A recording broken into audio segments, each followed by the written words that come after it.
In the small forgotten town of Willow Creek, there was a house that no one dared approach after dark.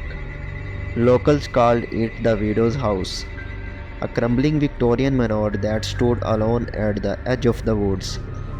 Its windows were broken, its walls were scarred with age, and a thick blanket of ivy consumed the exterior. But the true horror lay inside, where a darkness older than the town itself resided. No one knew much about the house's history except that it was once the home of Eleanor Graves, a widow whose husband had disappeared under mysterious circumstances. Some said she had gone mad with grief, others whispered that she had killed him and hidden his body somewhere within the walls. But Eleanor had vanished one night, leaving behind only the house and the rumors that followed it like a shadow. Lena is the protagonist, a writer who moves into the infamous widow's house in the small town of Willow Creek. She is depicted as a rational person who does not believe in ghost stories or superstitions. Lena is crucial to the story because she embodies the theme of skepticism clashing with the supernatural. Her initial disbelief in the paranormal makes her journey into fear all the more intense. She gradually realized that she is dealing with the something beyond her understanding. Lena was not one to believe in ghost stories. She had just moved to Willow Creek looking for a quiet place to finish her novel. The widow's house was the only property she could afford, so she took it without a second thought. The locals' warning did not faze her. Ghosts, she thought, were for the superstitious. The first few nights were uneventful. The house was drafty and the floors creaked underfoot, but it was nothing Lena could not handle.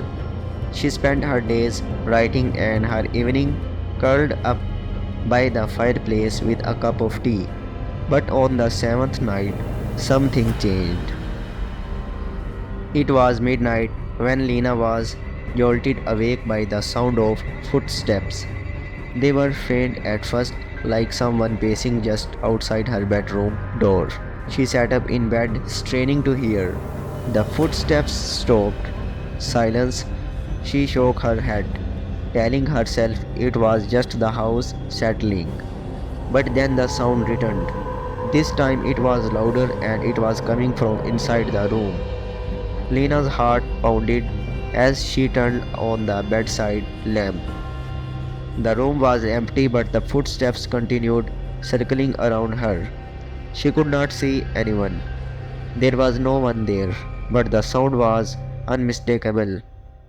Slowly it grew closer until it felt like whoever or whatever was standing right beside her.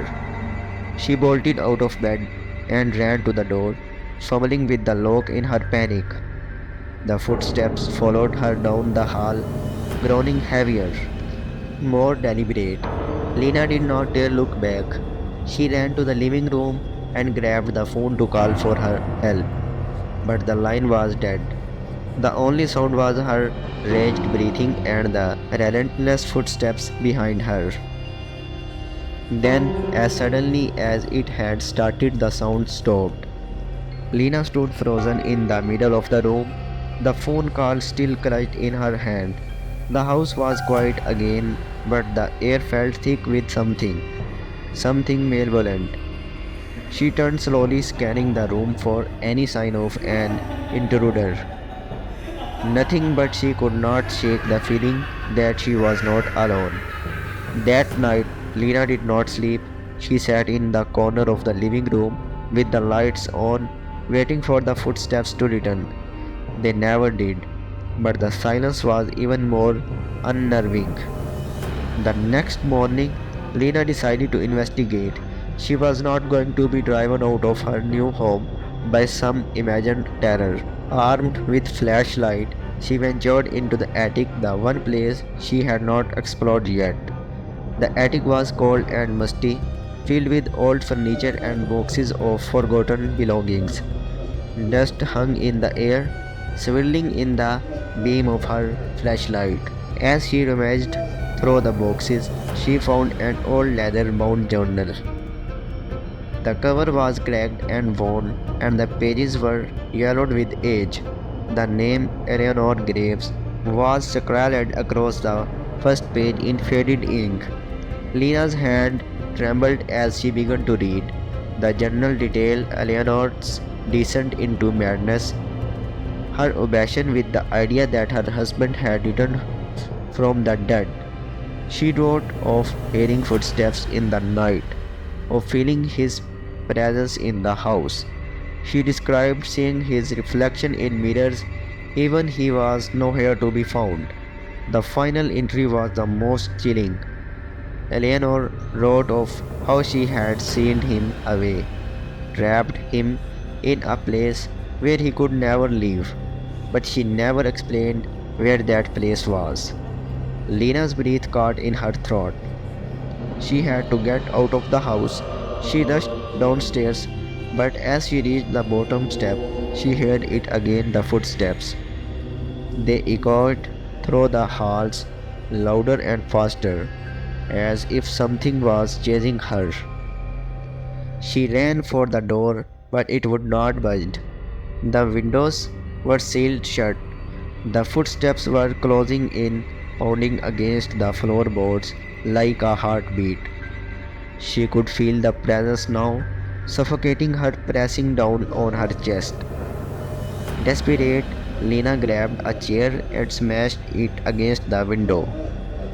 The glass shattered and she climbed through, cutting her hands and arms in the process. She stumbled into the yard, gasping for air, and did not stop running until she reached the edge of the woods. From a distance, she looked back at the house. It stood there silent and still, as if nothing had happened. But Lena knew better. She could still feel the darkness watching her, waiting for her to return. She never went back to the widow's house. The locals said she was lucky to have escaped. They told her that once the house chose you, it rarely let you go. Lena left Willow Creek the next day, vowing never to speak of what happened. But sometimes late at night, she can still hear the footsteps, faint but unmistakable, and she knows deep down that the house is still waiting for her to come home.